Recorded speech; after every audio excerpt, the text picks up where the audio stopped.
Bismillahirrahmanirrahim.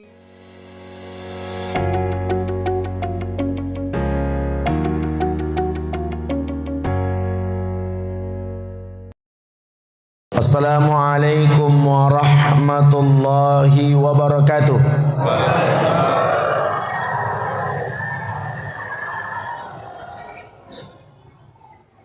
Alhamdulillahilladzi asra bi'abdihi laylan minal masjidil haram ilal masjidil aqsa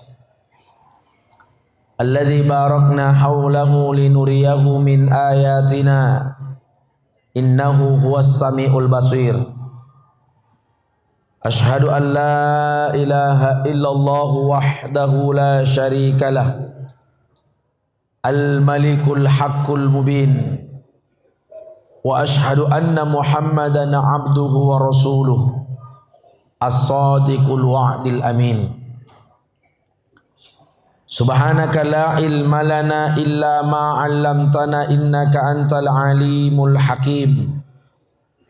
Rabbis shrah li sadri wa yassir li amri wahlul 'uqdatan min lisani yafqahu qawli. Amma ba'du. Yang saya hormati dan saya muliakan Ketua Pengurus Masjid Ar-Rahim Maros Regensi, yang saya hormati dan saya muliakan para tokoh agama dan tokoh masyarakat, terkhusus kepada para hadirin wal hadirat jamaah yang mohon maaf tidak sempat saya sebutkan namanya satu persatu, dan teristimewa buat penasehat pengurus Masjid Ar-Rahim Maros Regensi yang insya Allah dirahmati dan dimuliakan oleh Allah Subhanahu wa ta'ala. Bapak Ibu, peringatan Islam itu hanya diberi nama peringatan, bukan bersifat perayaan.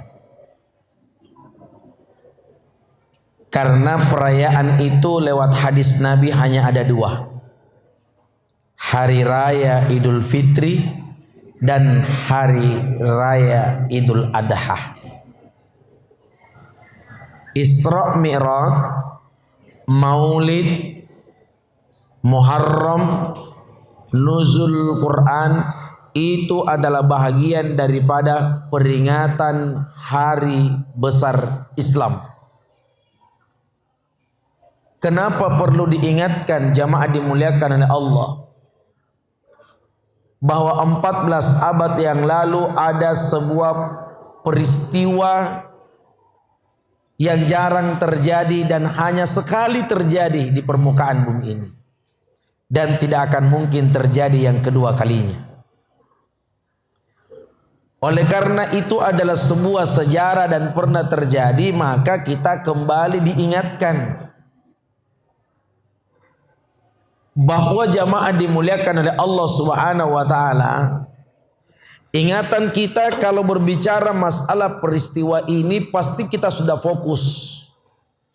Yang terlibat adalah Allah Subhanahu wa ta'ala.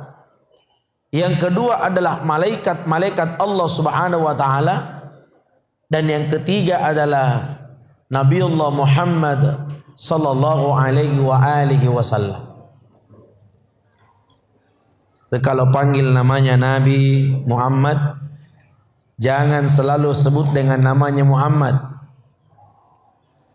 Nih saya lihat biasa penceramah-penceramah ini kalau ceramah di YouTube, ceramah di media sosial, begitu gampangnya dia panggil sebutan dengan kalimat Muhammad.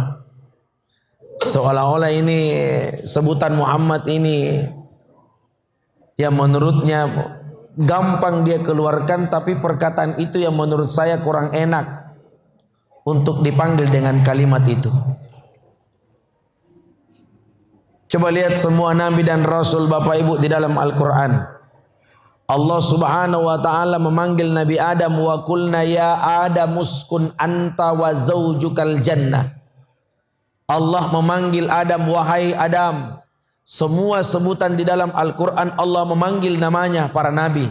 Ya Adam, ya Musa, ya Yahya, ya Ismail, ya Yakub, ya Isa, ya Sulaiman, ya Ibrahim. Semua dipanggilnya dengan kalimat ya. Wahai Musa, wahai Ibrahim, wahai Yahya. Semua dipanggil dengan kalimat itu. Tapi untuk teristimewa Nabi kita Muhammad sallallahu alaihi wasallam, Allah tidak pernah memanggil dengan kalimat ya Muhammad, tapi panggilan Allah Subhanahu wa taala diistimewakan oleh Rasulullah sallallahu alaihi wasallam, maka Allah memanggil dengan kalimat ya ayyuhan nabi, bukan ya Muhammad tapi ya ayyuhan nabi.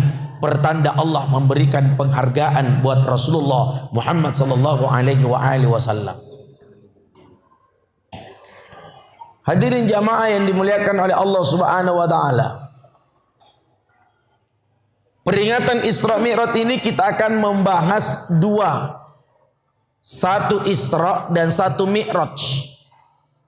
Sama-sama diperjalankan, tapi kejadiannya berbeda. Kalau Isra tentu kita berbicara mengawali dari Makkah Al-Mukarramah. Itu Isra. Makanya setelah Nabi Muhammad sallallahu alaihi wasallam melakukan peristiwa itu, menjalani peristiwa itu, orang yang paling pertama tidak percaya dengan adanya peristiwa Isra Mi'raj adalah Abu Jahal. Bu. Ibu. Abu Jahal. Manusia yang paling pertama kali tidak terima Isra Mi'raj adalah Abu Jahal. Abu Jahal itu masih ada rekan partnernya dengan Abu Lahab. Siapa Abu Lahab itu jamaah dimuliakan oleh Allah? Abu Lahab ini ditulis namanya di dalam Al-Quran. Saya duduk-duduk di Madinah mengaji, Bu, di Masjid Nabawi. Lalu kemudian bergiliran semua jamaah duduk membaca Al-Quran, surah-surah pendek. Kebetulan saya pamit sama Syekh. Saya tanya Syekh, saya mau sholat sunat syuruk 2 rakaat. Syekh itu mengatakan belum masuk. Saya katakan kam sa'at sholatus syuruk, kapan masuk waktu sholat syuruk? Saya itu menjawab diperkirakan jam 6 lewat 15 menit itu sudah masuk syuruk. Lalu kemudian saya diperintahkan untuk melanjutkan membaca surah Al-Lahab. Saya katakan ada suratul Lahab. Dia katakan maaf suratul Lahab, ini bukan surah Lahab. Saya katakan ismi surah ada. Kalau bukan surah ini, bukan surah Al-Lahab, ini namanya surah apa? Dia jawab ada suratul Masad. Dia katakan tidak ada surah Al-Lahab di dalam Al-Quran. Bapak Ibu, kita kan di Indonesia di antara 114 surah terdaftar satu surah namanya surah Al-Lahab. Sementara di Madinah tidak pernah mengakui ada surah Al-Lahab. Diambil dari kata surah Al-Masad karena dipenggal jamaah dimuliakan oleh Allah. Fi jidha hablum min masad. Saya katakan kenapa tidak ambil di surah Al-Lahab jamaah dimuliakan oleh Allah? Dia katakan Abu Lahab itu luar biasa. Abu Lahab itu menentang agama Allah. Abu Lahab itu tidak suka kalau dengar ceramah agama. Abu Lahab itu tidak suka yang namanya agama. Kalau diajarkan agama, diajarkan kebenaran, susah masuknya.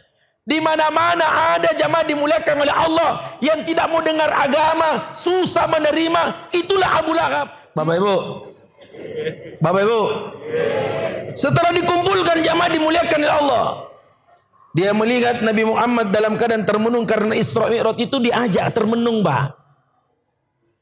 Isra Mi'raj itu kita diajak termenung. Kalau kita beriman kepada Allah Subhanahu wa taala masuk. Anda tidak beriman, jangan pernah bermimpi Isra Mi'raj akan masuk. Karena Isra Mi'raj itu dimasukkan lewat iman kita, lewat hati kita, bukan dimasukkan lewat akal. Jamaah dimuliakan oleh Allah. Oleh karena Abu Jahal Isra Mi'raj dia terima lewat akalnya, maka sampai dia meninggal dunia tidak mendapatkan iman dari Allah Subhanahu wa taala. Dikatakan, ya Muhammad, kenapa termenung pagi-pagi? Dikatakan, saya ini termenung karena memikirkan sebuah peristiwa yang dimana peristiwa itu saya alami semalam. Kata Abu Jahal, apa itu? Tadi malam saya dijemput oleh malaikat Jibril. Lalu kemudian hati saya dicuci. Itu yang kedua kalinya Nabi Muhammad dicuci hatinya. Jadi pernah dicuci hatinya Nabi Muhammad SAW. Ini pencucian hati yang kedua dengan menggunakan air Zam-Zam. Makanya hatinya Nabi Muhammad itu tidak pernah ada kebencian. Hatinya Nabi Muhammad tidak pernah ada iri. Hati Nabi Muhammad tidak pernah ada dendam. Hati Nabi Muhammad tidak pernah ada sombong. Hati Nabi Muhammad tidak pernah ada angkuh. Disebabkan karena hatinya sudah dicuci dan dibelah oleh malaikat Jibril alaihi salatu wassalam. Lalu kemudian saya diperjalankan oleh malaikat Jibril. Setelah hati saya dicuci oleh malaikat Jibril dengan menggunakan air Zam-Zam, saya diperjalankan dari Masjidil Haram ke Masjidil Aqsa. Bapak Ibu harus tahu, ternyata di Masjidil Aqsa itu kenapa Allah memilihnya? Kenapa tidak diawali perjalanan dari Haram ke Madinah? Kenapa harus ke Aqsa? Bapak Ibu, setelah Nabi Muhammad tiba di Masjidil Aqsa, ternyata seluruh para nabi-nabi yang dijadikan oleh Allah Subhanahu wa taala sebagai pembawa risalah agama dan kebenaran, itu mereka bermunculan semua di masjid tersebut, namanya Masjidil Aqsa. Ngumpul mereka semua sedang menantikan kehadiran Al-Mustafa Muhammad sallallahu alaihi wasallam. Setelah itu jamaah dimuliakan oleh Allah Subhanahu wa taala, Nabiullah Muhammad sallallahu alaihi wasallam naik ke langit yang pertama. Ini baru diceritakan ini, Pak. Setelah diceritakan apa karena mulai janjan-janjan biri si Anju Abu Jahal. Karena mulai tidak senang. Dibawa naik ke langit yang pertama. Di langit yang pertama jamaah dimuliakan oleh Allah, ketemu dengan seorang laki-laki yang perkasa, badannya kekar, tingginya kurang lebih 27 meter. Ikatnya menyempikir gitu, Pak. Bisa digambarkan itu 27 meter tingginya itu laki-laki. Lalu kemudian jamaah dimuliakan oleh Allah, Nabi Muhammad bertanya, ya Jibril, siapakah laki-laki yang tinggi besar? Tingginya digambarkan dalam hadis tersebut 27 meter tingginya, Pak. Jamaah dimuliakan oleh Allah. Malaikat Jibril mengatakan, itulah Nabi Adam alaihi salatu wassalam. Silahkan bayangkan tingginya Nabi Adam, 27 meter tingginya, jamaah dimuliakan oleh Allah. Anaknya Nabi Adam 42 orang anak. Satu kali melahirkan istrinya kembar 4, kembar 4, kembar 4. Amana kisikali apa sulu kembar 4, kembar 4. Turu kimin jo bu na kibing kasa.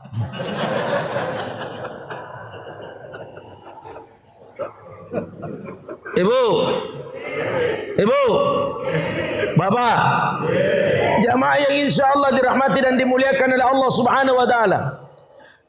Ketika Rasulullah Sallallahu Alaihi Wasallam naik ke langit yang pertama berjumpa dengan Nabi Adam, tidak ada ucapan yang disampaikan oleh Nabi Adam alaihi salatu wassalam kecuali kalimatnya, Assalamu alayka ayyuhan nabiyyu wa rahmatullahi wa barakatuh. Lalu kemudian Nabi Muhammad menjawab, Assalamu alayna wa ala ibadillahis sholihin. Maka ibu bapak jamaah dimuliakan oleh Allah, ketika Nabi Muhammad sallallahu alaihi wasallam sudah hampir meninggalkan yang namanya langit pertama, tiba-tiba Nabi Muhammad dipanggil. Muhammad, berhenti sebentar. Nabi tidak menoleh, pandangan tetap tertuju kepada Allah. Lalu kemudian jamaah dimuliakan oleh Allah, balik lagi Rasulullah sallallahu alaihi wasallam, dipanggil dengan seorang perempuan yang sangat cantik sekali. Gak ganan coba ini yang kio kina bita Muhammad sallallahu alaihi wasallam. Berteriak wanita itu, Muhammad, berhenti sebentar. Nabi Muhammad tidak menoleh, Pak.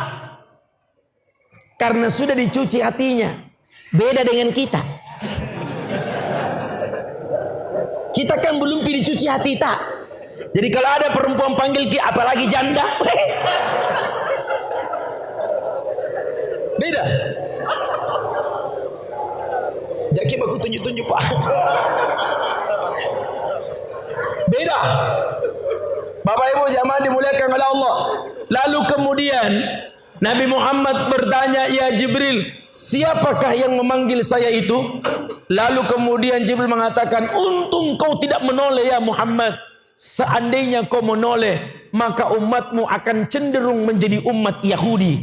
Untung kau tidak menoleh ya Rasul. Seandainya kau menoleh, umatmu akan cenderung dengan umat Nasrani. Nabiullah Al-Mustafa Muhammad sallallahu alaihi wasallam diambilkan 2 gelas jamaah dimuliakan oleh Allah. Yang pertama isinya susu, yang kedua isinya arak, dan Nabi Muhammad memilih ambil susu dibandingkan arak. Berkata malaikat Jibril, tepat engkau ya Rasul memilih cerdas mengambil susu. Seandainya engkau mengambil arak, maka digambarkan umatmu akan terjadi sangat berbahaya dalam kehidupan mereka. Rasulullah sallallahu alaihi wasallam Bapak Ibu menoleh ke kanan. Begitu Nabi Muhammad menoleh ke kanan, Nabi melihat ada sekelompok jamaah dimuliakan oleh Allah. Sekelompok manusia senyum, gembira, tertawa, seolah-olah mereka sudah berhadapan dengan Rasulullah, seolah-olah mereka sudah berbicara dengan Rasulullah SAW. Padahal Nabi baru berbicara dengan mereka semua. Mereka hanya tertawa, senyum, bergembira, berbahagia. Jamaah dimuliakan oleh Allah. Di mana mereka berbahagia? Berada pada tepat di hadapan sungai yang dijanjikan oleh Allah di dalam Al-Quran. Tapi ketika Nabi Muhammad menoleh ke kiri, jamaah dimuliakan oleh Allah, Nabi melihat ada sekelompok laki-laki dan perempuan yang dalam keadaan menangis, penuh dengan penyesalan, penuh dengan tangisan yang keras. Lalu kemudian Nabi bertanya, malaikat Jibril, ada apa dengan kelompok yang saya saksikan di samping kanan itu? Lalu kemudian malaikat Jibril menjawab, ya Rasulullah, umatmu di belakang hari yang dijanjikan oleh Allah Subhanahu wa taala, mereka bergembira, tersenyum, bahagia disebabkan karena mereka sedang menikmati apa yang telah dijanjikan oleh Allah, tempat yang sesungguhnya yang abadi selama-lamanya. Yang tua akan kembali dimudahkan oleh Allah Subhanahu wa taala. Maka di surga itu tidak ada orang tua, semua akan kembali mudah. Jamaah dimuliakan oleh Allah. Lalu kemudian Nabi katakan, bagaimana dengan kelompok yang kiri? Mereka hanya menangis, berteriak, sepertinya penuh dengan penyesalan. Lalu kemudian malaikat Jibril mengatakan, itulah perumpamaan umatmu ya Muhammad, yang dimana ketika Allah perintahkan baginya beribadah, mereka pandang enteng perintah Allah, tidak mau melaksanakan apa yang telah diperintahkan oleh Allah, sehingga Allah hanya perlihatkan tebing-tebing jurang neraka, hanya Allah perlihatkan bagaimana pinggir-pinggir neraka. Lalu kemudian mereka ketakutan, menangis histeris. Kenapa? Karena sebentar lagi malaikat akan datang mendorong masuk ke dalam jurang-jurang neraka itu. Menangis teriak, seolah-olah tangisan itu minta syafaat kepada baginda Rasulullah Muhammad sallallahu alaihi wasallam. Lalu kemudian Nabi diperlihatkan lagi seorang laki-laki dan perempuan yang perutnya sampai ke tanah. Naudzubillah min zalik. Perempuan dan laki-laki yang perutnya sampai ke tanah. Oh, besarnya perutnya, Pak, sampai ke tanah, membuncit. Jangan lihat perut saya, Pak. Perutnya sampai ke tanah, jamaah dimuliakan oleh Allah. Lalu kemudian tiba-tiba didorong oleh malaikat, jamaah dimuliakan oleh Allah. Berkata lagi Nabi, ya Jibril, kesalahan apa yang telah diperbuat oleh manusia itu? Perutnya besar hingga sampai dengan menyentuh tanah. Jibril menjawab, itulah manusia yang semasa hidupnya suka memakan harta anak yatim. Padahal Quran memberikan penjelasan. Ara'aital ladzi yukadzibu biddin. Tahukah kalian orang yang mendustakan agama? Fadzalikal ladzi yadu'ul yatim. Itulah orang yang menghardik, memakan harta-hartanya anak yatim. Perutnya dibesarkan dan dikasih buncit oleh Allah Subhanahu wa taala hingga sampai ke dalam tanah, lalu kemudian diseret, didorong masuk ke dalam api dan jurang-jurang neraka. Kalau saya jelaskan ini dari langit kedua, ketiga, lah bun deh. Panjang. Bapak Ibu jamaah dimuliakan oleh Allah Subhanahu wa taala, naik ke langit yang kedua, bertemu dengan Nabi Idris alaihi salatu wassalam. Naik ke langit yang ketiga, berjumpa dengan Nabi Yusuf alaihi salatu wassalam. Yang luar biasa kegagahannya Nabi Yusuf alaihi salatu wassalam. Nabi Muhammad sekali melihat wajah Nabi Yusuf alaihi salatu wassalam. Tetapi jamaah dimuliakan oleh Allah, perlu kita ketahui kegagahannya Nabi Yusuf, jamaah dimuliakan oleh Allah, belum mengalahkan kegagahan Rasulullah Muhammad sallallahu alaihi wasallam.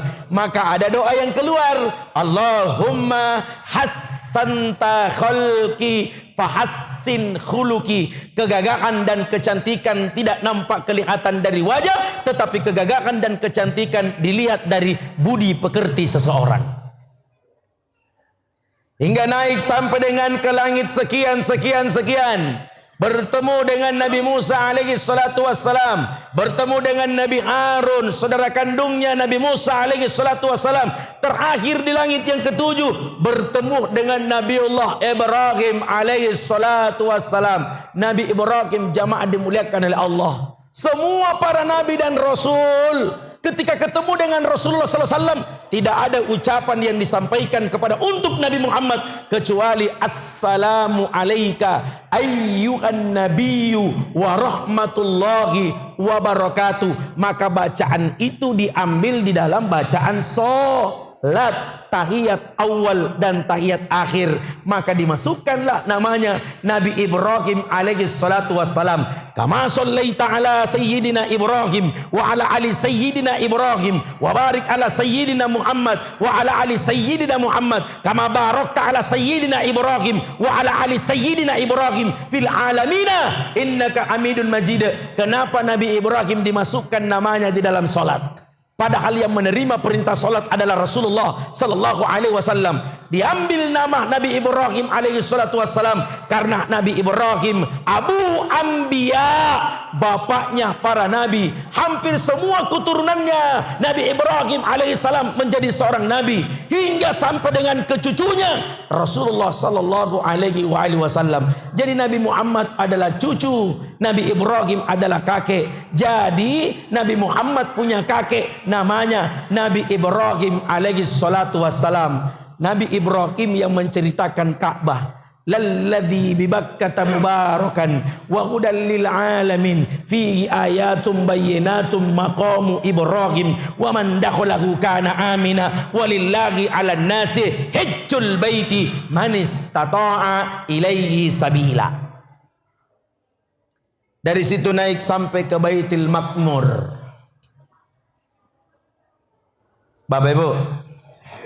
Bapak Ibu, saya mau tanya, Nabi Muhammad Isra Mi'raj pakai sendal atau tidak?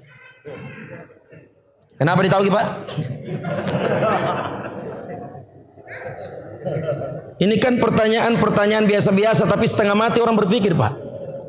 Pertanyaan biasa gitu? Biasa gini pertanyaan, tapi membuat kita harus berpikir. Nabi Muhammad Isra Mi'raj pakai sendal atau tidak? Kenapa ditahu Pak? Nabi Musa berjumpa dengan Allah. Allah perintahkan kepada Musa, lepas sendalmu. Nabi Allah Muhammad sallallahu alaihi wasallam tidak melepaskan sendalnya. Sampai hari ini sendal Nabi Muhammad dimuseumkan, disimpan sendalnya Nabi karena tembus sampai ke Sidratil Muntaha. Hanya ada 2 sendal yang tembus di negeri akhirat. Pertama sendalnya Nabi Muhammad, yang kedua adalah sendalnya Bilal bin Rabah, tukang azannya Nabi.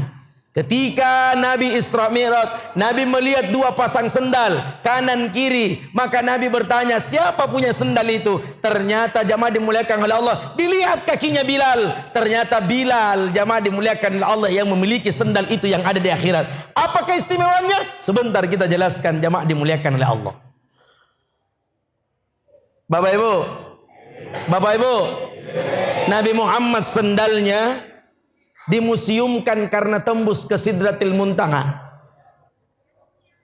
Itu Nabi Muhammad, rambutnya saja ini sekarang disimpan Rasulullah. Dan tidak sembarang orang yang bisa pegang rambutnya Nabi. Kan bisa kita lihat di YouTube itu bagaimana rambutnya Rasulullah sallallahu alaihi wasallam diawetkan. Rambutnya Nabi disimpan, dirapikan, dibungkus dengan kain putih, dimasukkan ke dalam peti. Begitu hati-hatinya orang memegang rambutnya Rasulullah sallallahu alaihi wasallam. Bekas air minumnya Nabi Muhammad, Bu, Pak, bekas air minumnya Nabi Muhammad. Nabi masuk ke rumah sahabat, Nabi mau minum, tidak ada gelas. Nabi merapatkan mulutnya di teko itu, di cere itu, gara-gara rapakin bawahan Nabi Muhammad SAW. Cere itu disimpan dan dimuseumkan. Kenapa? Karena rapat mulutnya Nabi Muhammad. Bekas mulutnya Nabi Muhammad dimuseumkan itu cere karena melengket mulutnya Rasulullah. Disimpan itu karena bekas mulutnya Nabi. Bekas mulut tak siapa mau simpangi. Bapak Ibu, jamaah yang insya Allah dirahmati dan dimuliakan oleh Allah Subhanahu wa ta'ala. Tabe. Begitu jamaah dimuliakan oleh Allah Subhanahu wa ta'ala, pulang Rasulullah sallallahu alaihi wasallam bertemu dengan Nabi Musa alaihi salatu wassalam. Nah, kata Nabi Musa, ya Rasulullah, apa panggilan Allah untukmu? Dia bilang, saya diperintahkan sholat. Berapa kali? Dia bilang, menurut panggilan ini ada 50. Kata Nabi Musa, naiki dulu. Coba tanya dulu, minta tawar-tawar dulu. Coba kau bayangkan kalau kau sholat 50 kali sehari semalam, kapasitas kita kan Nabi. Kapasitas kita kan Rasul. Kita sholat 50 kali tidak ada masalah. Tapi pikirkan kondisi umatmu. 50, 5 ya lagi nasawala. Coba pikirkan, bayangkan terjadi tawar menawar, tidak usah dijelaskan pakar terlalu panjang. Dari 50 turun sekian sampai diturunkan 5 waktu. Menurut keterangan hadis jamaah dimuliakan oleh Allah, orang yang sholat 5 waktu dari subuh mulai terbitnya matahari hingga sampai dengan terbenamnya matahari waktu maghrib. Bapak Ibu jamaah dimuliakan oleh Allah, pahala solat yang mereka lakukan sama dengan pahalanya 50 kali sehari semalam. Bapak Ibu, pulang Rasulullah. Begitu pulang jamaah dimuliakan oleh Allah Subhanahu wa taala, diceritakan kisah tersebut. Tiba-tiba Abu Jahal mengatakan, saya tidak percaya apa yang engkau alami. Besok saya akan kumpulkan masyarakat. Dan kau harus bertanggungjawabkan apa yang engkau dapatkan dari perjalanan itu. Dapat seri nih Pak. Ketua panitia pelaksana Isra Mi'raj di masa Nabi Muhammad adalah Abu Jahal. Sini siapa ketuanya? Bukan Abu Jahal sini Pak. Kenapa disebut ketua panitia pelaksananya Abu Jahal? Karena dia pertama mengundang orang. Dia pertama yang mengumumkan. Dia pertama yang memanggil. Lalu kemudian jamaah dimuliakan oleh Allah Subhanahu wa taala, berteriak Abu Jahal, kumpul semua. Ini Muhammad, anaknya Abdullah. Tadi malam dijemput oleh malaikat Jibril. Lalu katanya dicuci hatinya. Lalu diperjalankan dari Masjidil Haram ke Masjidil Aqsa.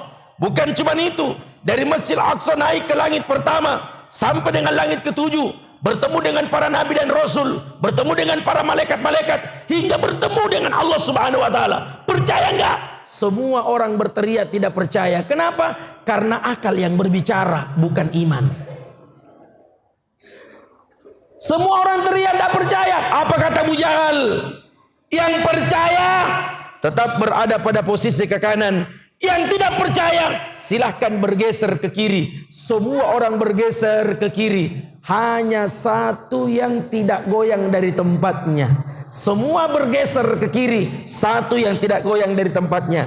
Yang tidak goyang itulah Abu Bakar As-Siddiq radhiyallahu anhu. Sama kutahanan Abu Jahal. Abu Bakar As-Siddiq. Oh Abu Bakar As-Siddiq, saya Abu Jahal, kita kan sama-sama Abu. Semua orang bergeser ke kiri, kamu ndak goyang. Berarti kau percaya? Aga nasa Abu Bakar As-Siddiq. Narekotimunna nabi tak Muhammad mak bicara. Punna anju bicara ya asulu batu ribawana nabi ta. Kalau ucapan itu keluar dari mulut Rasulullah sallallahu alaihi wasallam, tentu saya harus percaya. Nah karena Abu Jahal apa sababnya non percaya? Nah sabab dari segi usia, umur saya jauh lebih tua daripada Rasulullah. Umur saya jauh lebih tua daripada Muhammad. Maka saya melihat Muhammad sejak kecil sampai dengan remaja.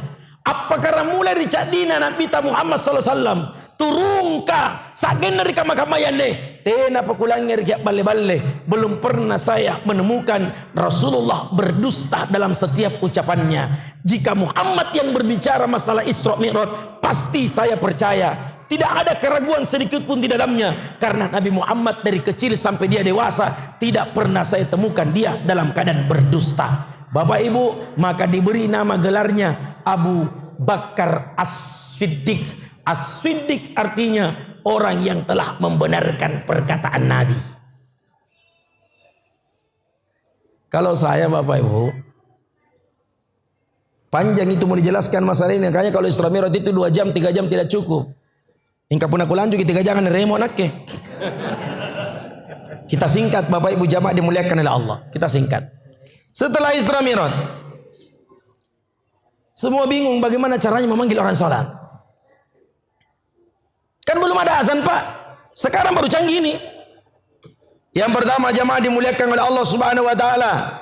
Ada sahabat yang mengusulkan, "Ya Rasulullah, bagaimana kalau saya membunyikan trompet?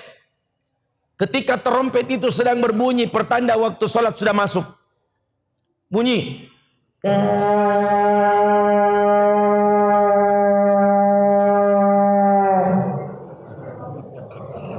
Bukan bunyi sapi itu. Apa nungkana mirki? Tak dosa-dosa nih. Itu bunyi ibadah caranya orang-orang Yahudi. Nabi katakan man tashabbaha biqaumin fahuwa minhum. Jangan menyerupai caranya orang-orang yang Yahudi beribadah. Ketika Yahudi beribadah dengan cara trompetnya, maka Islam tidak diperbolehkan menggunakan cara itu. Yang satu usulkan bagaimana kalau saya bunyikan lonceng ya Rasulullah. Ketika lonceng saya bunyikan ting ting ting ting ting ting ting, pertanda waktu sholat sudah masuk.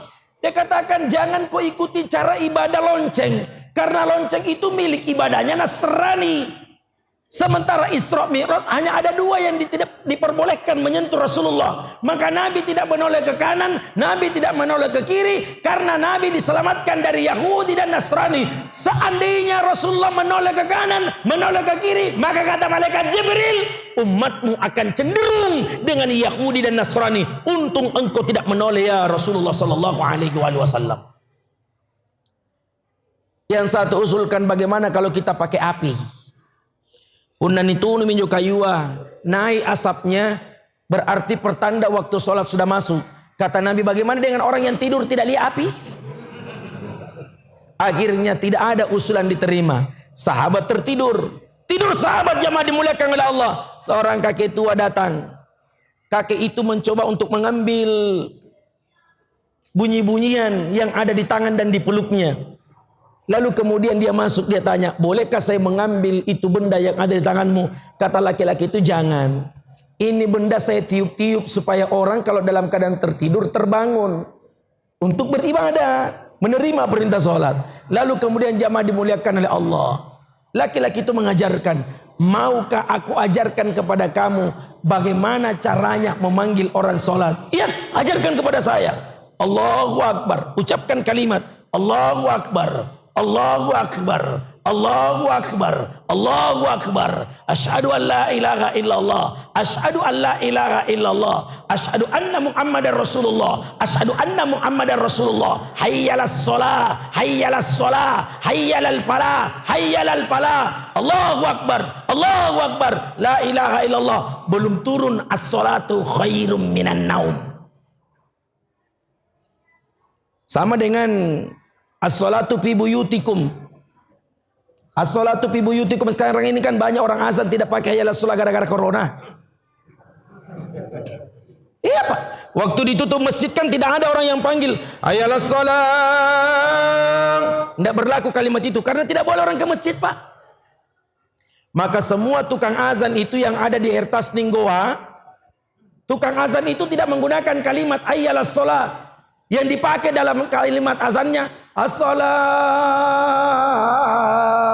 fi buyutikum, as-salatu fi buyutikum. Salatlah kalian di rumah kalian masing-masing karena ada wadah, ada corona, ada virus mematikan. Sampai dia azannya begitu, as-salatu fi buyutikum, as-salatu fi rihalikum. Salatlah kalian di mana kalian berada. Akhirnya Bapak Ibu, bangun cepat ini laki-laki melapor kepada Nabi. Ya Rasulullah, ada seorang kakek yang mau ambil ini. Terus apa dia bilang? Diajarkan kepada saya caranya memanggil orang salat. Apa dia bilang? Allahu Akbar, Allahu Akbar, Allahu Akbar. Belum sampai diceritakan, cepat hubungi Bilal. Karena Bilal suaranya yang paling bagus. Naiklah Bilal. Allahu Akbar, Allahu Akbar. Itu kalau Bilal azan Bapak Ibu, tidak banyak cengkok-cengkoknya. Tidak sama kita di Masjid Regensi ini. Allahu Akbar, Allahu Akbar. Asyhadu an la ilaha illallah. Saya tanya itu di Jeddah. Saya bilang sama orang Jeddah, kenapa tidak ada orang Indonesia yang azan? Ternyata azan kita di Indonesia dipelajari sama orang Jeddah Pak. Dia katakan orang Arab itu kalau azan tidak panjang cengkoknya. Hayya 'alas shalah.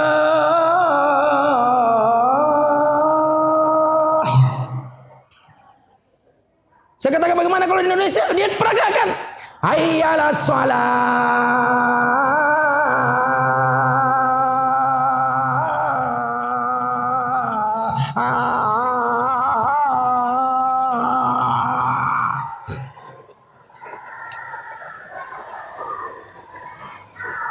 Jadi itu Indonesia kalau azan terlalu panjang. Hayyalas shalah.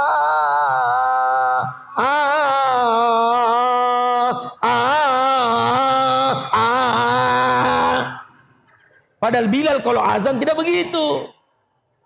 Hayyalas shalah.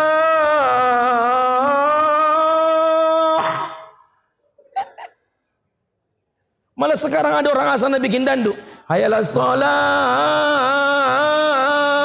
Hayya 'alas shalah, hayya 'alal falah, hayya 'alal falah. Kenapa ada orang azan begitu modelnya? Bapak Ibu, Bilal begitu jamaah dimuliakan oleh Allah Subhanahu wa taala. Bilal mengumandangkan azan. Ada seorang laki-laki bertanya, apa yang telah diperbuat oleh Bilal? Begitulah caranya memanggil orang sholat. Akhirnya Bapak Ibu jamaah dimuliakan oleh Allah, semua orang terbuka hatinya, berbondong-bondong menuju ke masjid disebabkan karena panggilan itu. Sekarang Isra Mi'raj ini Bapak Ibu, kita sudah laksanakan peringatannya, sudah tahu maksud tujuannya, bahwa Nabi Muhammad melaksanakan perintah sholat 50 kali sehari semalam. Tetapi yang jadi persoalan, selesai Isra Mi'raj, kemana semua ini yang datang peringatan? Kenapa subuh satu orang yang datang? Apa yang salah dalam Isra Mi'raj? Isra Mi'rajnya tidak bersalah. Yang salah adalah karena belum ada iman di dalam hati kita. Itu yang perlu dipermantap. Ada jamaah saya tanya, Pak, kenapa tidak pernah sholat di masjid? Dia jawab, Tidak baku cocok kak di situ Ustaz. Lain cara aku saya sembahyang. Bagaimana cara tak sembahyang kita? Dia bilang itu mestinya Ustaz begini caranya buang takbir. Allahu Akbar.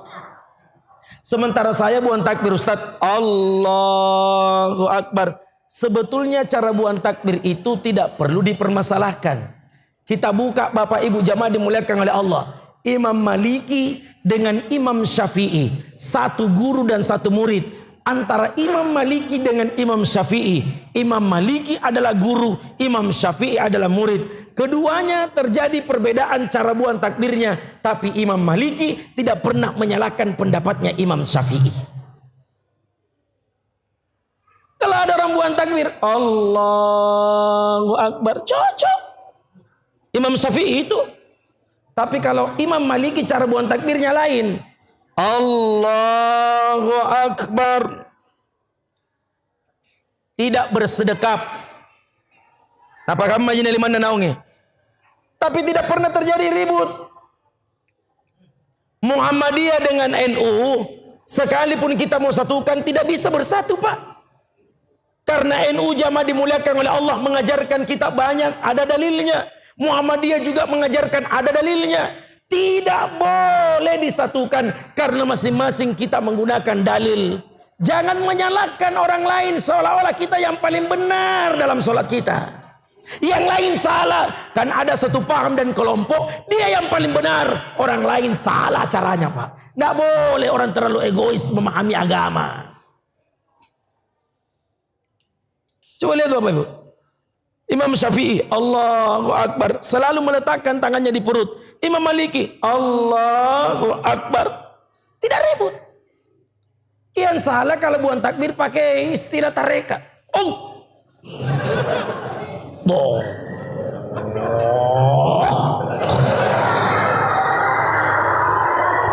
Itu yang salah. Bapak Ibu. Bapak Ibu. Buang takbir. Setelah itu jamaah dimuliakan oleh Allah baca doa iftitah. Nabi Muhammad kalau baca doa iftitah, bacaan yang dibaca Nabi apa Bapak Ibu? Allahumma ba'id baini wa baina khotoyaya kama ba'adta bainal masyriqi wal maghrib. Allahumma naqqini minal khotoya kama yunakka thawbul abyadu minad danas. Allahumma ghsilni minal khotoyaya bil ma'i wal thalji wal barad. Tetapi orang yang membaca Allahu Akbar kabira walhamdulillahi katsira wa subhanallahi bukratan wa asila, inni wajjahtu wajhiya lillazi fataras samawati wal ardh, jangan disalahkan karena yang membaca Allahu Akbar kabira walhamdulillahi katsira wa subhanallahi bukratan wa asila itu juga benar, tidak salah. Ketika Nabi imam salat Allahu Akbar, ada makmumnya di belakang. Kan biasa tentunya makmum lumpuangnya sarana naimah. Nabi buang takbir, Allahu Akbar. Itu makmum. Allahu Akbar. Ada begitu toh? Ada begitu makmum? Ada. Yang mana? Besar suaranya. Allahu Akbar. Inna wajhatu wajhiya lillazi samawati. Hanifan musliman qadam lawas. Nabi terganggu konsentrasinya di depan. Sekali nali basambai Nabi tak. Assalamualaikum warahmatullah. Assalamualaikum warahmatullah. Asaile na woyanjo. Ma min qala inni wajjahtu wajhiya lillati fataras samawati wal ardh. Tabang-tabang jo. Mati mina boya maki. Kata Nabi, ma min qala inni wajjahtu wajhiya lillati fataras samawati wal ardh. Siapa tadi di antara kalian yang membaca inni wajjahtu wajhiya lillati fataras samawati wal ardh? Kebetulan orang pindah langir lagi. Ini ya Rasulullah. Aneh. Malam-malam nih Pak. Akhirnya Nabi katakan, ketika engkau membaca inni wajjahtu wajhiya lilladzi fataras samawati wal ardh, futihat abwabu as-sama. Itu Nabi yang bilang, ketika engkau membaca inni wajjahtu wajhiya lilladzi fataras samawati wal ardh, futihat abwabu as-sama, saya melihat langit dalam keadaan terbuka, tasungke langika gara-gara inni wajjahtu wajhiya lilladzi fataras samawati wal ard. Bayangkan sampai subuh kini baca, sampai sunnah kini baca, sampai lohor kini baca, sampai asar kini baca, sampai maghribi dibaca, sampai isya dibaca. Berapa kali langit terbuka akibat karena Anda membaca inni wajjahtu wajhiya lilladzi fataras samawati wal ard. Bapak Ibu, enaknya kalau orang begitu tidak terjadi perbedaan pendapat di antara kita. Ada yang besarkan bismillahnya. Bismillahirrahmanirrahim. Tak apa-apa. Ada yang kecil. Tidak apa-apa. Imam Maliki Pak tidak pernah membesarkan bismillahnya. Coba lihat di Maroko. Pak, Bu, Maroko, tahu Maroko? Tahu? Bantimurung belok kanan terus. Itu di Maroko, Bapak Ibu jamaah dimuliakan oleh Allah, penganut terbanyak mazhab Imam Maliki. Cara solatnya tidak sama dengan kita. Buang takbir Allahu Akbar, tidak besar bismillahnya, syiir Bismillahirrahmanirrahim. Perbedaannya dengan kita kalau kunut jauh beda. Kita kalau sudah ruku Allahu Akbar, sami Allahu liman hamidah, Rabbana lakal hamdu, Allahumma hdina fi man hadait. Itu kita. Tapi Imam Maliki cara kunutnya beda dengan kita. Setelah dia baca jamaah dimuliakan oleh Allah surah. Contoh, Qul huwallahu ahad, Allahus samad, lam yalid wa lam yulad wa lam yakul lahu kufuwan ahad. Allahumma hdina fi man hadait. Setelah itu kemudian ruku Allahu akbar. Jauh perbedaannya. Cuma tidak boleh diregensi begitu. Kalau ada imam begitu, Qul huwallahu ahad, Allahus samad, lam yalid wa lam yulad wa lam yakul lahu kufuwan ahad. Allahumma hdina fi man hadait. Marah kita subhanallah. Kenapa teriak subhanallah? Karena kita tidak pernah menyaksikan itu. Padahal jamaah dimuliakan oleh Allah, Imam Maliki melakukan itu. Berhenti terjadi perbedaan pendapat di antara kita. Sekarang Bapak Ibu, ruku. Nabi Muhammad kalau ruku perhatikan Bapak, Allahu Akbar, nalle nakangkang kulantuna. Sampai disimpan air di atas pundaknya Rasulullah. Ni boleh kijene karater dongko na Nabi Muhammad sallallahu alaihi wasallam. Tena na tugur jene kahe. Begitu lurusnya rukuknya Rasulullah sallallahu alaihi wasallam. Lambusuna batena ruku, maka diabadikan di dalam Al-Qur'an warka'u ma'ar raki'in. Lurusnya rukuknya Rasulullah sallallahu alaihi wasallam. Bacaannya 3. Subhana rabbiyal azim wa bihamdihi. Subhana rabbiyal azim wa bihamdihi. Subhana rabbiyal azim wa bihamdihi. Muhammadiyah tidak baca itu. Muhammadiyah baca subhanakallahumma rabbana wa bihamdika Allahumma ghafirli. Ada orang bukan Muhammadiyah, bukan NU, tapi yang dia baca bukan itu. Apa yang dia baca? Subuhun kudusun rabbuna wa rabbul malaikatu waruh. Ketiga bacaan dalam ruku itu dibenarkan, hadisnya sahih. Cara rukunya Allahu Akbar, subhanakallahumma rabbana wa bihamdika Allahumma ghafir, subhana rabbil azim. Benar. Sampai 63 tahun Rasulullah.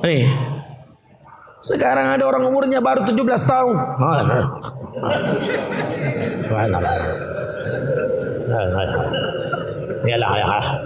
Ngapa kamu Jo?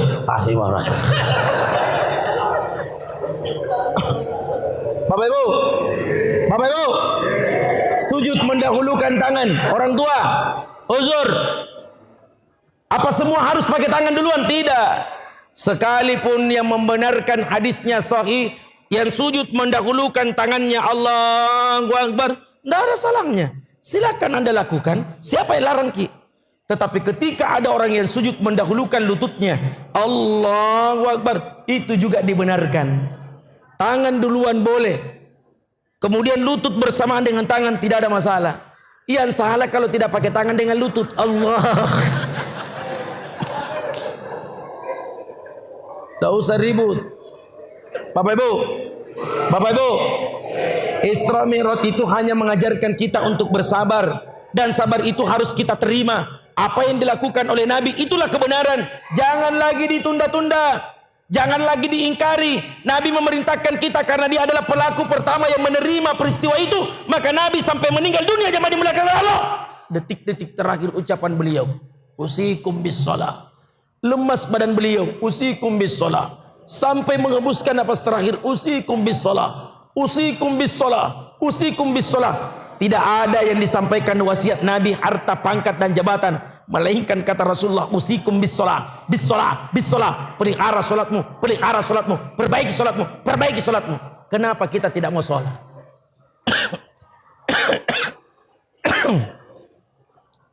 Bapak Ibu, Bapak Ibu, kenapa tidak mau salat? Ini corona ini sudah luar biasa, ini merajalela. Ini corona ini Pak, tidak ada yang pernah tahu ini. 2019 kita hanya tertawa-tertawa, tersenyum-tersenyum. Mana kita pernah tahu ada itu corona Pak? Tidak ditahu dulu apa itu corona. Begitu ditemukan ada virus corona di Wuhan di Cina, kita di Indonesia masih tertawa karena kita nggak ngerti apa itu corona. Kita tidak tahu. Dan yang membuat kita yakin bahwa corona itu tidak akan mungkin berada di Indonesia karena Pak Mahfud MD mengatakan Indonesia itu aman dari corona, tidak akan mungkin masuk corona di Indonesia. Beberapa minggu berikutnya Presiden kita mengatakan kita harus hidup berdampingan bersama COVID-19. Baru kemudian di lockdown Ibu. Di lockdown Pak. Lockdown ini Bapak Ibu jamaah dimuliakan oleh Allah, masuk pandemi. Mulai disampaikan Bapak Ibu, apakah mulai mitawalat tarawih kemarin tahun 2020 mau tarwih, tiba-tiba ada pengumuman disampaikan kepada seluruh masyarakat agar tidak melaksanakan sholat tarawih di masjid secara berjamaah. Sebaiknya sholat tarawih dilaksanakan di rumah bersama dengan keluarga. Bersama dengan keluarga. Cara itu memutuskan mata rantai daripada virus corona. Mau kita melawan, jangki melawan. Kita ini adalah rakyat. Rakyat itu sami'na wa ata'na. Presiden sudah mengkaji, ulama sudah mengkaji, maka rakyat tinggal menunggu keputusan. Jangan menuduh yang tidak-tidak. Jadikan sebagai bahan renungan buat kita jamaah dimuliakan oleh Allah Subhanahu wa taala. Dan memang ini corona Pak luar biasa. Di sisi lain ada yang panik, tapi di sisi lain ada lucunya.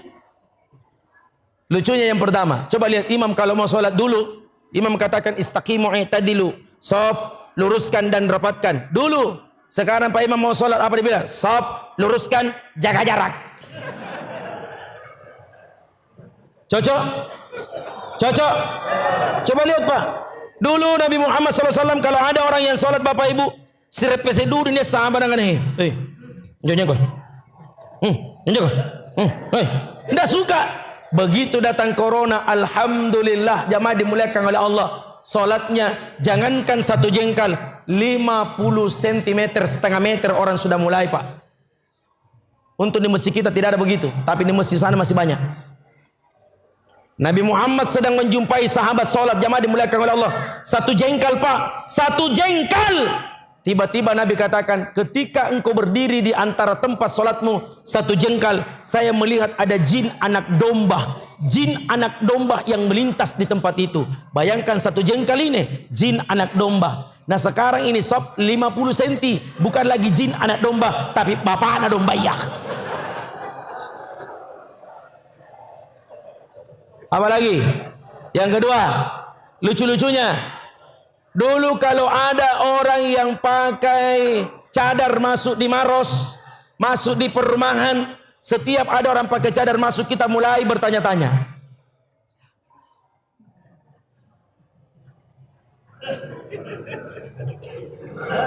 Lanjutan ikutan apa dengan? Alhamdulillah, begitu datang corona, namanya burane cadar ngasing. Jadi kenapa mesti harus ribut? Bapak Ibu, Bapak Ibu, tidak lama kemudian jamaah dimuliakan oleh Allah, Pak Yusuf Kalla sudah mulai angkat bicara karena virus ini sudah merajalela. Pak Yusuf Kalla berbicara kapasitasnya kan bukan sebagai wakil presiden, tapi kapasitasnya sebagai Ketua DMI, Dewan Masjid Indonesia. Beliau mengatakan, negara Republik Indonesia ini punya ruh. Dan ruhnya negara Republik Indonesia ada pada Pancasila. Pancasila memiliki 5 sila. Sila pertama adalah ketuhanan yang Maha Esa. Kalau mau negara ini baik, maka kembalikan kepada ruhnya. Sila pertama, ketuhanan yang Maha Esa. Hari itu lagi panas-panasnya Pancasila mau dirubah. Pancasila mau dirubah. Mau dirubah jadi Ekasila. Mau dirubah Pancasila jadi Trisila. Siapa yang mau rubah? Desila. Desila. Negeri silang diri bang. Negeri bang mati makin. Tidak ada sila kata ada sila juga mangai. Bapak Ibu, akhirnya disampaikan boleh orang sholat, tetapi harus menggunakan protokol kesehatan pemerintah. Cuci tangan, pakai sabun, pakai masker. Ada yang orang sholat pakai masker.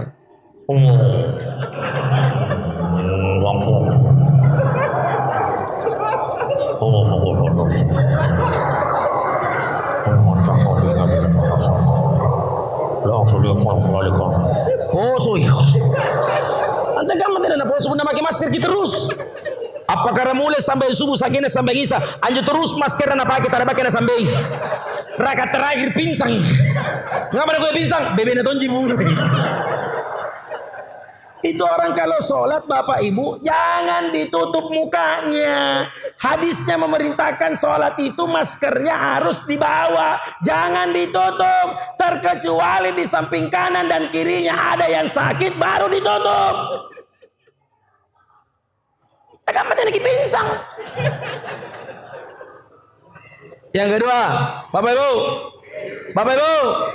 yang kedua, jadi bahan lucu-lucuan. Dulu orang selesai sholat, assalamualaikum warahmatullahi wabarakatuh, setelah itu jabat tangan. Sekarang ada corona. Cocok? Corona yang kayak sebegini. Coba lihat Bapak Ibu jamaah dimuliakan oleh Allah Subhanahu wa taala. Lihat bagi corona. Sampai sekolahnya anak tak, semua terganggu disebabkan karena corona. 1 tahun lebih anak tak ini sekolah online. Lihat corona Bapak Ibu jamaah dimuliakan oleh Allah. Dulu anak-anak sekolah dilarang bawa HP. Sekarang anak-anak disuruh pakai HP, dilarang sekolah. Cocok? Cocok nih. Karena corona.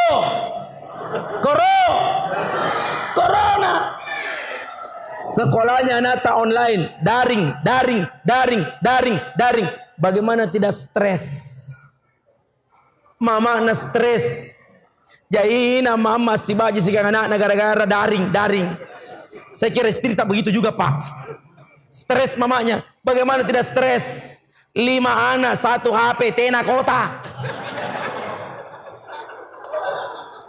Anak yang kelas 1 SD karena masuk pelajaran disuruh mengeja BA, ba, BI, B. Apa bacanya? Babi. Siapa babi? Mama. Ribut. Bapak Ibu. Ribut. Karena Bapak Ibu jamaah dimuliakan oleh Allah, semua diasbabkan karena virus corona. Setelah itu masuk lagi pelajaran berikutnya, bahasa Inggris. Mamanya tidak tamat SD, masuk pelajaran bahasa Inggris. Anak bertanya, mama ada pelajaranku bahasa Inggris. Apa bahasa Inggrisnya kalau mama? Nah bilang mader. Kalau bapak nah bilang pader. Kalau nenek nah bilang neder.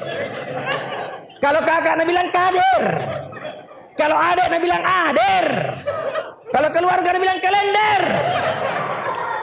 Apa bahasa Inggrisnya kalau 10 nah bilang 10. Kalau 20 tenteng. Coba lihat.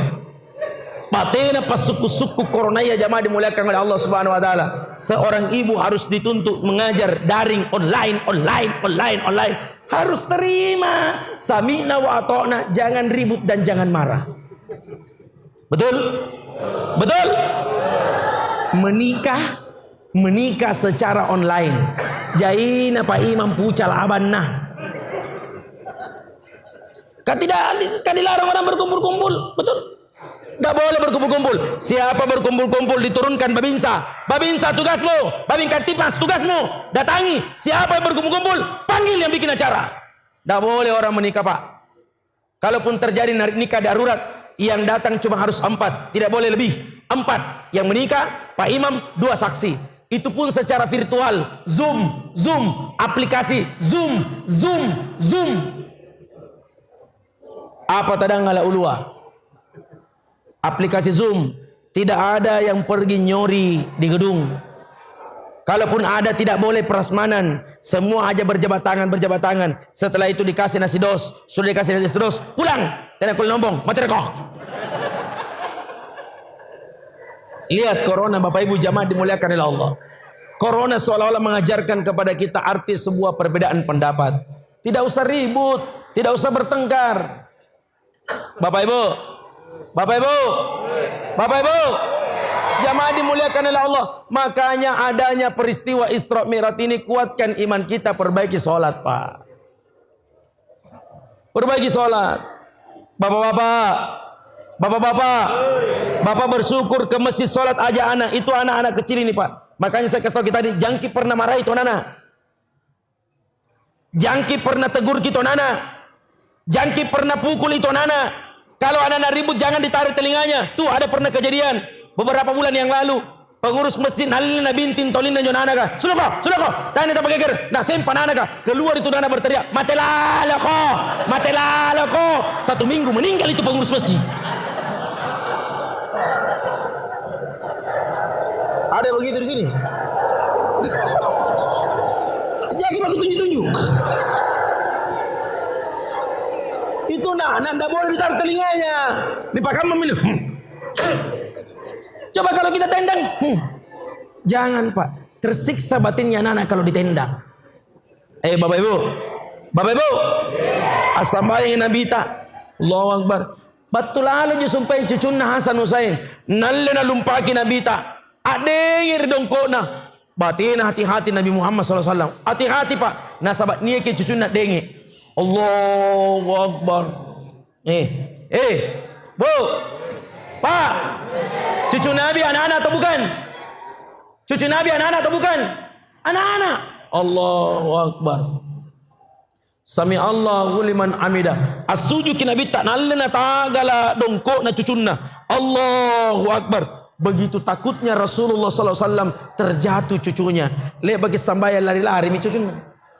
Lari-lari na cucuna jamaah dimuliakan oleh menaiki sahabat. Hei sahabatku, ketahuilah anak itu sedang berlari-lari di masjid. Nasabah anjo anak-anak kagembira'i. Sanna karena anak itu sedang loncat bermain bersama dengan malaikat. Ia mintuna lari-lari anak-anak di masjid karena sedang bermain berloncat dengan malaikat. Pun anak-anak lari-lari. Ingka pun bapak-bapak lari-lari di masjid berarti ni Honda ngiri malaikat pencabut nyawanya.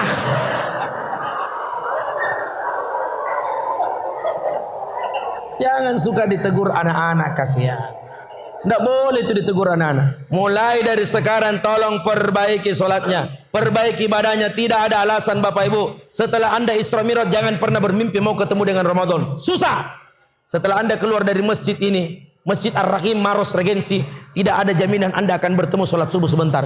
Kenapa selalu sholatnya ditunda-tunda? Jangan suka tunda-tunda sholat. Apalagi meninggalkan sholat. Hati-hati.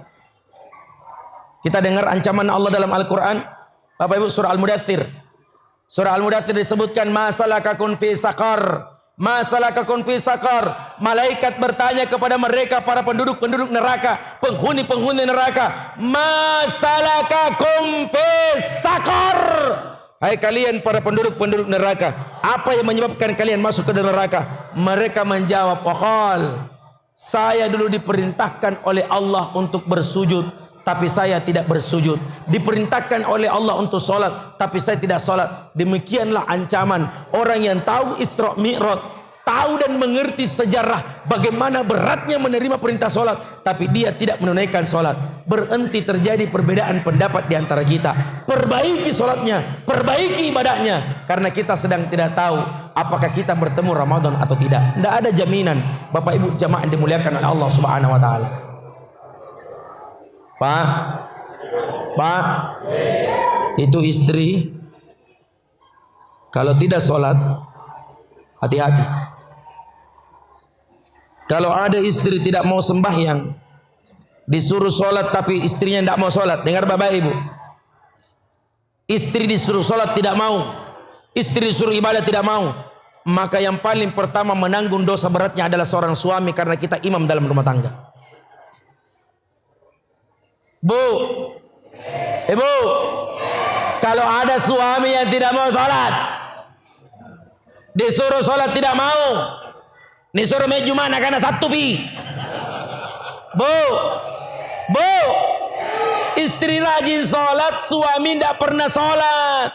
Ketika istri rajin sholat, suami nggak pernah sholat, ibu jangan pernah berputus asa. Makanya setiap selesai sholat antara azan dengan iqamah, jangan cepat-cepat tinggalkan itu tempat. Banyaklah berdoa kepada Allah Subhanahu wa taala. Paling tidak doa yang kita minta kepada Allah, Rabbi ja'alni muqimas shalah, Rabbi ja'alni muqimas shalah, Rabbi ja'alni muqimas shalah wa min dzurriyyati. Ya Allah, jadikan solat yang aku kerjakan ini menjadi solat untuk saya yang paling baik.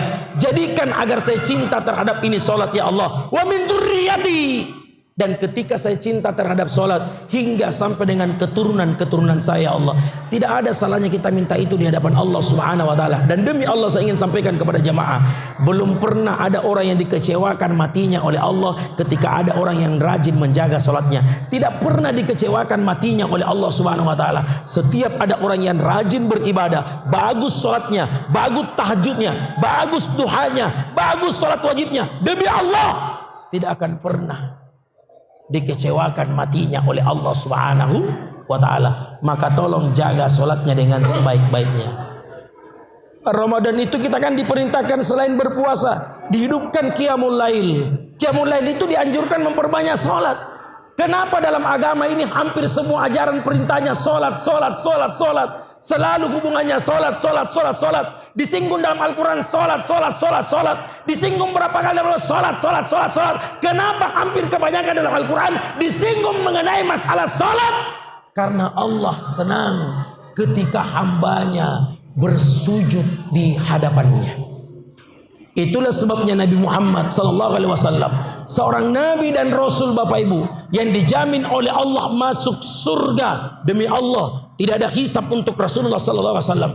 Dijamin oleh Allah masuk surga, tapi beliau tidak pernah berhenti sholat. Kenapa Nabi Muhammad yang dijamin oleh Allah masuk surga tidak berhenti sholat? Karena beliau berkata, Ana abdi bihabsi. Saya adalah manusia yang diciptakan oleh Allah Subhanahu wa taala. Yang namanya manusia, wa ma khalaqtul jinna wal insa illa liya'budun. Tidaklah aku ciptakan jin dan manusia kecuali untuk menyembah dan beribadah kepadaku. Jadi biar dia seorang nabi dianjurkan salat, bagaimana kita yang bukan nabi hanya manusia biasa? Jangan pernah berani meninggalkan salat. Ini ancamannya. Bapak Ibu, saya kasih tahu ancamannya. Ancaman yang meninggalkan salat: satu, man taraka shalah muta'ammidan faqad faqara ji'ara. Siapa yang telah berani meninggalkan solat, kata Nabi, muta'ammidan, dengan sengaja dia tidak solat. Nah pandang enteng sambayang tidak nero sambayang subuh, tidak nero sambayang lohoro, tidak nero sambayang asara, tidak nero sambayang maghribi, tidak nero sambayang isya. Khususnya adalah solat asar. Ini solat asar ini adalah solat yang paling tinggi pahalanya di antara semua solat. Karena 3 solat yang paling tinggi pahalanya. 1, solat asar. 2, solat isya. 3, solat subuh. Ini 3 solat yang paling tinggi pahalanya. Adapun duhur dengan maghrib juga tinggi pahalanya, tapi belum mengalahkan tingginya pahalanya salat asar, isya, dan salat subuh. Karena itu yang paling berat. Maka hadisnya disebutkan Rasulullah SAW, jika seandainya semua umatku tahu bagaimana mulianya, bagaimana pahalanya, bagaimana besarnya amalnya orang yang sedang salat antara isya dengan salat isya, antara salat isya dengan salat asar, kata Rasulullah SAW, meskipun dia dalam keadaan merangkak, sekalipun dia dalam keadaan lumpuh, dia akan tetap menuju ke masjid, tapi Allah sedang merahasiakan pahalanya. Jaga misambayan ta. Karena yang akan menyelamatkan kita tidak ada lain adalah salat. Makanya di kitab Subulus Salam disebutkan, siapa yang menjaga salat subuhnya 40 hari berturut-turut berjamaah, tidak masbuk, tidak pernah terlambat. Salat duhur berjamaah, tidak masbuk, tidak terlambat. Salat asar berjamaah 40 hari berturut-turut, tidak masbuk, tidak terlambat. Salat maghrib berjamaah 40 hari berturut-turut, tidak masbuk, tidak terlambat. Salat isya berjamaah 40 hari berturut-turut, tidak masbuk, tidak terlambat. Nih, dengarkan baik-baik. Orang yang sedang menjaga salatnya, haramallahu jasadi finnar, haram hukumnya jasadnya disentuh oleh api neraka jahanam. Mulialah hidupnya, mulialah akhiratnya. Orang yang hidup menjaga salatnya, orang yang suka menjaga salatnya, dia mampu menggetarkan arsy. Apa yang membuat menggetar arsy? Bapak Ibu jamaah dimuliakan oleh Allah.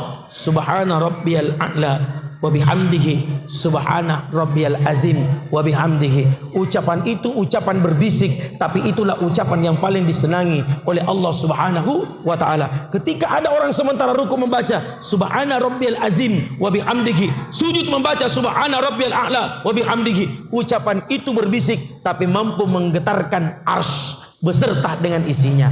Kenapa tidak mau sholat jamaah dimuliakan oleh Allah Subhanahu wa taala?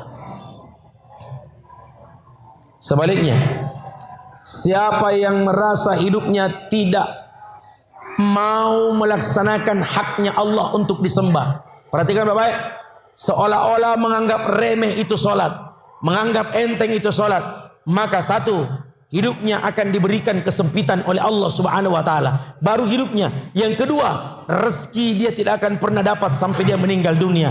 Yang ketiga, di dalam kuburnya tersiksa jamaah dimuliakan oleh Allah. Yang keempat, hidup dan keluarganya tidak akan pernah merasakan kebahagiaan di dunia wal akhirah. Begitu pula ancaman bagi orang yang telah berani meninggalkan salat. Maka jangan sekali-sekali berani meninggalkan salat. Salat itu jamaah dimuliakan oleh Allah untuk diri kita sendiri.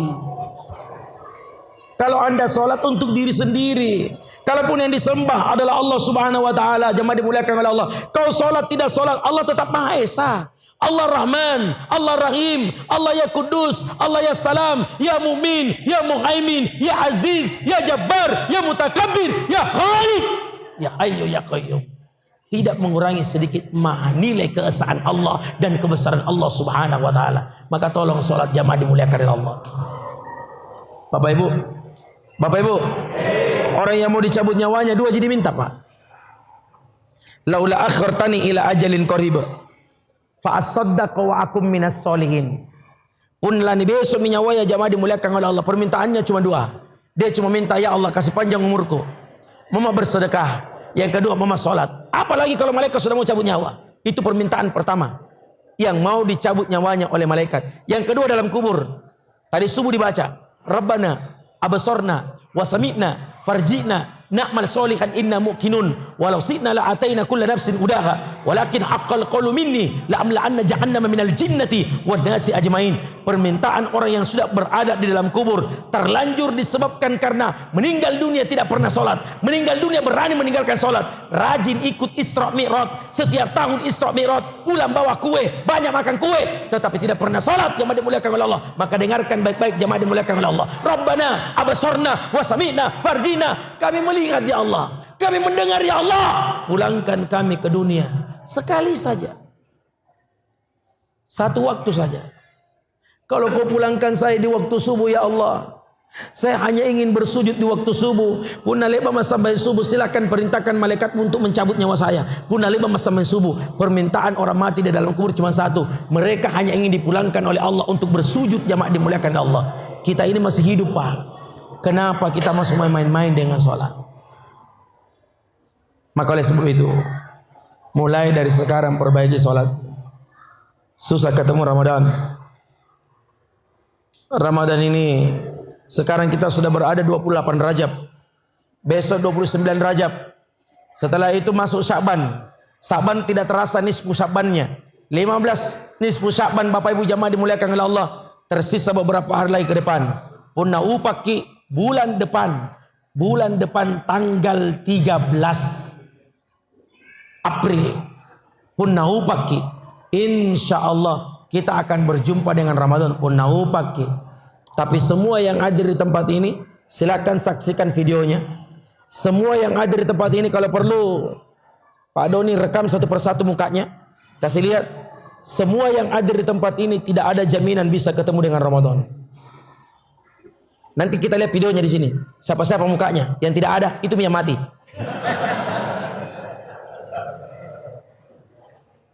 Saya tidak kasih takut Pak, tapi ini kan persoalan ibadah. Ibadah itu butuh kekerasan, tidak boleh dimanja. Makanya itu Allah menguji kita. Dan ini perjalanan Isra Mi'raj, Allah mengawali kalimatnya. Subhanalladzi, subhanalladzi. Kalau Allah sudah bilang subhanalladzi, kenapa ragu? Kenapa ragu tidak mau sembah Allah? Kenapa ragu tidak mau bersujud kepada Allah? Demi Allah, yang miskin tidak akan dimiskinkan oleh Allah, yang kaya tidak akan mungkin dimiskinkan oleh Allah, yang sakit tidak mungkin tidak disembuhkan oleh Allah. Semua yang bersujud kepada Allah, akhir doa. Ketika engkau bersujud di sujud terakhir, akhir doa. Kau perbanyak minta kepada Allah di sujud terakhir. Allah tidak akan pernah mengecewakan dirimu. Subhana ya Allah, subhana rabbiyal a'la wa bihamdihi ya Allah, subhana rabbiyal a'la. Minta kepada Allah di sujud terakhir, ikthirud doa. Kasih banyak doanya di sujud terakhir. Kasih banyak doanya di sujud terakhir. Kalau anda tidak berdoa di sujud terakhir, termasuk kita paling merugi jamaah dimuliakan oleh Allah. Nabi yang perintahkan ketika di sujud terakhir, mintalah doa sebanyak-banyaknya di hadapan Allah. Karena hubungan komunikasi yang paling dekat antara hamba dengan Tuhannya adalah di mana ketika dia bersujud menyebut nama Allah di dalam tempat sujudnya. Sekira ini Bapak Ibu yang saya sampaikan. Amin rupa cini ku kacipurkan ya. Mudah-mudahan apa yang saya sampaikan bermanfaat buat kita semua. Peringatan Isra Mi'raj ini tabe dengan semangat, bukan disebabkan karena kita seremonialnya saja, tapi bagaimana menyambut Isra Mi'raj ini dengan tema yang ada di atas. Kita tingkatkan kualitas ibadah kita. Perbaiki ibadah. Yang tadinya masih suka masbuk, setelah Isra Mi'raj jangan lagi masbuk. Yang tadinya masih malas berjamaah, setelah Isra Mi'raj, as-salatul waqtiha, salatul waqtiha, salatul waqtiha, tepat waktunya. Jangan lagi tunda-tunda. Yang berikutnya selesai Isra Mi'raj, selalu saf di depan. Jangan suka berada di saf yang kedua, terkecuali kalau terlambat. Beruntunglah orang yang suka duduknya di saf yang paling pertama. Orang kan tidak tahu ini Pak, bagaimana mulianya ini di depan ini. Saya kalau masuk masjid selalu berada di depan. Jarang sekali saya mengisi saf yang kedua. Karena ada risnya. Nabi katakan innallaha wa malaikatahu yusalluna safal ilal awal. Sesungguhnya Allah beserta para malaikat menyukai orang yang solatnya di saf yang paling terdepan. Ini maki paling terdepan, pepilih maki mau di kanan, di kiri, di tengah, di samping tidak ada masalah. Yang penting di depan. Ada sejarahnya ini di depan Pak. Aku kasih tahu kisahnya. Nama sahabat Nabi Sya'ban. Nabi Muhammad hampir Rasulullah SAW terlambat sholat subuhnya gara-gara menunggu sahabat Nabi yang selalu duduk di saf yang paling terdepan di samping kanan. Hampir terlambat sholat subuhnya Rasulullah gara-gara menunggu sahabat Nabi yang bernama Sya'ban. Itu Sya'ban Bapak Ibu, kalau masuk masjid tidak pernah mau duduk di belakang. Tidak suka duduk di belakang, sukanya duduk di samping kanan. Karena kenapa dia pilih kanan? Karena dia duluan disaksikan oleh Nabi. Assalamualaikum warahmatullahi. Tidak mau diganti tempatnya. Coba lihat. Kenapa kita tidak mau begitu? Gara-gara itu orang Pak itu. Bukan kita nah. Itu sana. Gara-gara itu orang Bapak Ibu. Nabi Muhammad hampir terlambat sholat subuh. Kenapa? Karena tidak ada yang datang di samping kanan. Namanya Sya'ban. Tidak mau duduk di belakang. Sukanya duduk di depan. Tidak sama kita jamaah kalau sholat Jumat, sangintian naboya. Banyak jamaah begitu sholat Jumat, pokoknya sangintian, tiang. Padahal Bapak Ibu, tidak boleh orang bersandar kalau sholat Jumat. Punna samban Jumat kita awalnya tak do tena nak kulen raka kulantu ka. Punna samban Jumat kita tak do usahakan buka mata berpindah tempat. Jangan duduk di tempat itu, usahakan berpindah tempat. Itu adalah sunnah-sunnah yang diajarkan oleh Rasulullah SAW. Dan kalau ada orang yang ribut pada saat sholat Jumat, usahakan tidak menegur. Karena menegur juga dengan cara jangan ribut, maka rusaklah pahala sholat Jumatmu. Kerasnya itu hadis, Pak. Maka beda sholat Jumat dengan sholat-sholat yang lain. Saya kira ini yang saya sampaikan. Semoga bermanfaat. Terima kasih atas segala perhatian. Mohon maaf atas segala kekurangan. Nanti insya Allah doa akan dipimpin oleh Ustadzuna Ustadz Khaidir Akbar SHI, insya Allah.